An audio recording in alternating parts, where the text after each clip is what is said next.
아담 맥케이는 참 흥미로운 영화 감독입니다. 마치 SNL을 보는 것 같은 유쾌함 속에 풍자를 담아내는 실력이 인상적으로 보이다가도 그 안에 숨겨놓은 칼날 같은 날카로움을 보고 있자면 이 사람이 뭔가 일을 내긴 내겠구나 하는 생각이 들기 때문입니다. 솔직히 말해서 저는 이 사람이 지닌 칼날이 이 무수히 많은 기만의 살집을 후비고 들어가서 진실의 심장을 도려낼 수 있다고까지는 생각하지 않지만 적어도 그 살을 가르고 피를 보여줄 수는 있는 사람이라고 생각하기 때문입니다. 그의 작품인 빅쇼트는 그야말로 훌륭한 영화였습니다. 아무리 생각해도 어려울 수밖에 없는 내용, 서브프라임 모기지 사태를 분석하고 설명하는 데에 모든 신경을 쏟으면서도 그 이야기를 영화적으로 잘 표현하는 어려운 일을 해냈기 때문이죠. 비록 직접적이긴 하지만 메시지를 전달하는 데에도 성공했죠. 반면 바이스는 네오콘의 펄떡펄떡 뛰는 심장을 직접 꺼내서 보여주기까지 하지만 결국 말하고자 하는 진실의 실체에 닿는 데에는 실패했습니다. 그의 이야기는 여전히 흥미로웠지만 글쎄요, 딕 체니라는 인물을 보고서 그가 느낀 경이로울 정도의 위화감을 드러내고 그 정체를 낱낱이 폭로하는 데에는 실패한 터지다만 폭탄이라는 생각이 들었습니다. 그리고 돈 룩업을 봤을 때 비로소 아담 맥케이가 이런 사람이라는 걸 알 수 있었습니다. 이 과도할 정도의 풍자가 그의 특기라는 것이죠. 개인적으로는 빅쇼트의 재기발랄함보다도 돈 룩업의 직접적인 풍자가 더 좋았습니다. 여전히 그의 최고작을 저는 빅쇼트라 생각하지만 개인적인 취향은 돈 룩업에 가깝기 때문입니다. 빅쇼트에서 설명하기 귀찮다고 마고 로비 등장시켜서 설명을 진행시키던 그의 유머는 돈 룩업에서 본격적으로 발휘됩니다. 그리고 비판적인 태도를 버려놓고 보면 솔직히 영화 좋아하는 한 사람으로서 돈 룩업에 나오는 배우들을 어떻게 안 좋아할 수 있겠습니까? 보자마자 몇 번이고 다시 보고 싶어지는 영화가 바로 돈 룩업입니다. 해성 충돌이라는 극단적인 상황을 영화나 이야기로 만든 경우는 적지 않았습니다. 딥 임팩트나 아마겟돈이 모두 운석 충돌을 이야기하고 있죠. 그리고 돈 룩업처럼 코미디로 풀어낸 일도 있습니다. 예를 들어서 개그 만화 보기 좋은 날에 운석 충돌 에피소드가 있고 그 만화에 영향을 받은 것처럼 보이는 에피소드도 있었죠. 너의 이름은 역시 해성에서 빠져나온 운석 충돌의 이야기였고요. 하지만 돈 룩업은 그 어떤 작품과도 차별되는 진정한 의미의 재난 영화처럼 보입니다. 대책도 없고 뭔가 허술하지만 그래도 전달하려는 건 분명한 그런 작품 말입니다. 12월 24일에 크리스마스 선물처럼 넷플릭스에서 공개된 돈 룩업 리뷰입니다. 여러분 이제부터는 치명적인 스포일러가 포함되어 있으니 감상에 유의하시기 바랍니다. 리뷰 시작합니다.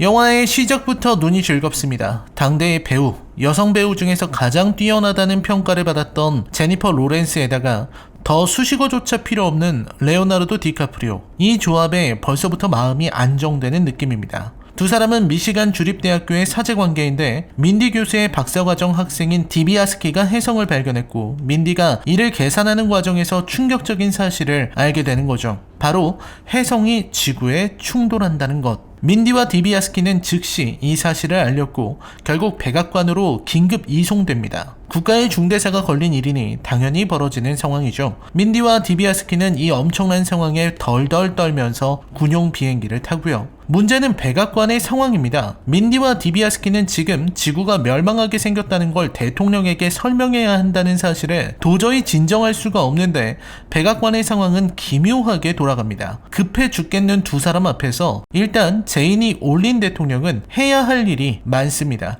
이번에 새로 임명한 대법관 문제로 홍역을 치르고 있거든요. 저는 이 부분에서 웃음이 나더군요. 미국이나 우리나 대통령이 임명하는 인선 문제로 언론의 입방아에 오르는 건 똑같다는 생각이 드니까요. 문제는 올린이 임명하는 대법관인 지금 제대로 된 법학 학위도 없는 데다 젊은 시절에 포르노에 출연했다는 폭탄이 터진 상태입니다. 대통령의 지지율이 떨어질 수밖에 없는 상황이죠. 그리고 올린 대통령은 너무나 태평합니다. 시간을 잘 내주지도 않고요.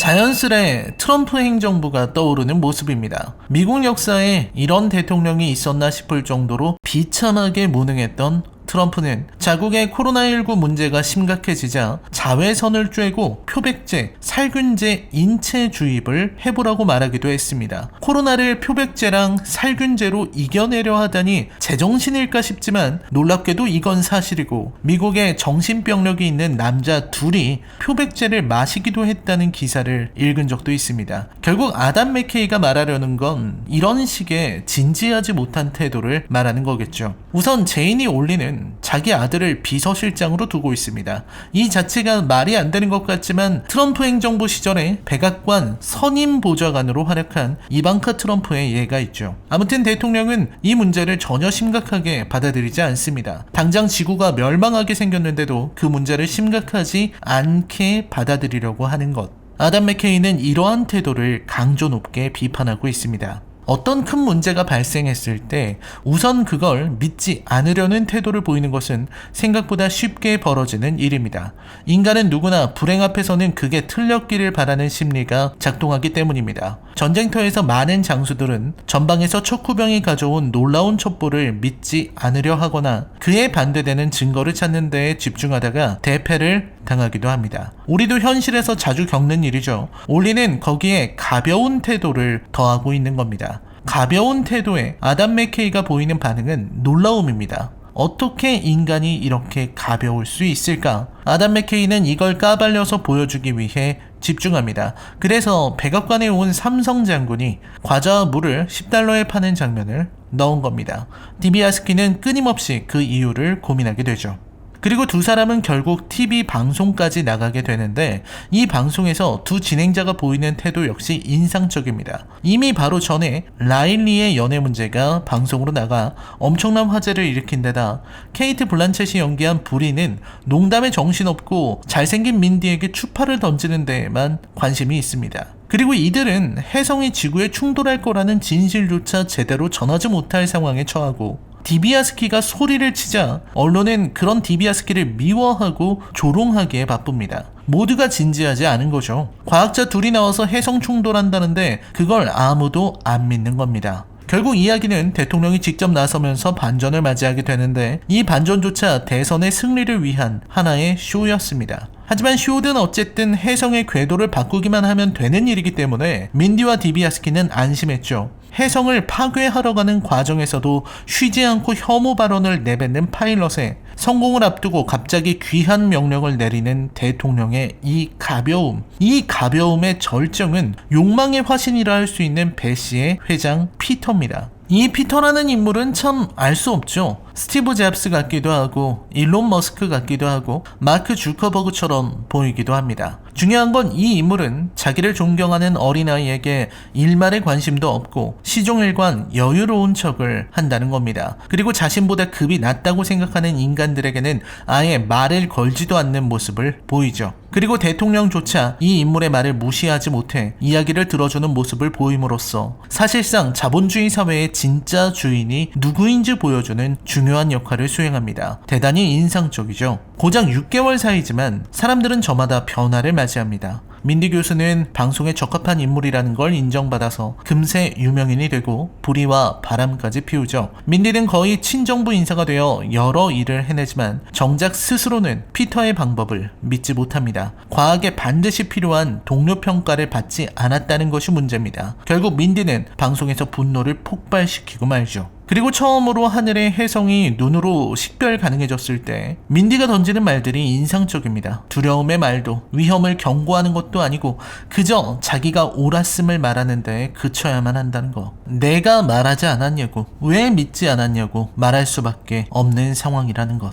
이후 벌어지는 이야기는 참으로 인상적입니다. 올린 대통령은 모든 것을 정치적 이슈로 가져가려 합니다. 피터의 제안에 의해 내린 자신의 결단을 곧장 시민을 위한 것으로 포장하고 Just Look Up을 외치는 민디 등을 상대로는 시민을 선동한다고 몰아가는 거죠. 공포를 유발시키려는 거다. 우리는 Don't Look Up을 해야 한다. 하루하루 열심히 살아가는 것이 중요하다. 혜성은 곧 기회다. 이 모든 것이 정치적인 문제입니다. 보다 보면 기가 막힙니다. 아니 해성 충돌의 위기인데 이런 식으로 일이 벌어진다고? 맞습니다. 아무리 올린 대통령이 미쳐 있다고는 해도 이미 발사한 로켓을 되돌리는 것은 선을 넘었죠. 하지만 이건 코미디입니다. 문제는 이 과장된 상황으로 아담 맥케이가 무엇을 말하려고 하는가, 그게 중요한 거죠. 인간을 가볍게 만드는 것은 욕망이다. 그 욕망은 모든 것을, 위험까지도 무시하게 만들 힘이 있다고 아담 맥케이는 말하고 있습니다. 피터의 방법은 틀렸습니다. 피터는 돈이 많고 성공한 사업가인지는 모르겠지만 모든 것을 성공하는 사람은 아닙니다. 그의 회사에는 똑똑한 사람들이 많고 그는 얼마든지 돈으로